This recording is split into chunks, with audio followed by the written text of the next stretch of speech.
Thank you to the Vice President for your leadership in establishing this task force and for gathering us all here today. And I have some personal behind-the-scenes experience with talking to the Vice President and seeing how resolutely determined he was at the very first exposure of some of these shocking discoveries to create, establish, and launch this task force. And if you knew what I knew about the people at this table, you would understand just how committed this government, this administration is to ending this massive theft of American taxpayer dollars. The people at this table are all united in absolute determination to stop this plague of fraud, criminality, and abuse. I think what's important for Americans to understand about how pervasive and widespread the fraud is that all of our systems were set up and established for a high-trust society. I think that most citizens probably assume that there's some verification process that takes place for the receipt of most federal benefits. The reality is that there is not. This is particularly true in blue states, willfully true in blue states, in which all of these programs are operated entirely on the honor system.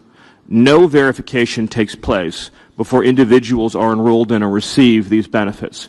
So as a simple example, if you're a Somali refugee living in Minnesota, you could lie about how many children you have. You could lie about what your immigration status is.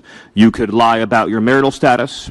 You could lie about child care. You could lie about disability. You could lie about all these things and many more.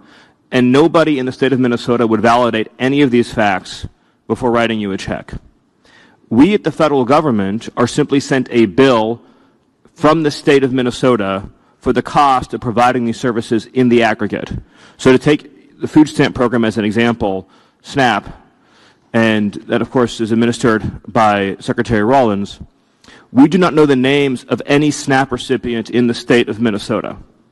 We just get a blank check. We have asked the state repeatedly and tried to compel the state unsuccessfully to turn over their SNAP enrollment rolls so we could ascertain such basic facts as, are these people even legally eligible to receive these benefits? And the state has refused, absolutely categorically refused. And in fact, the state has spent millions of dollars in court for the singular purpose of trying to prevent the state from ascertaining the identity of a single SNAP recipient in the entire state of Minnesota.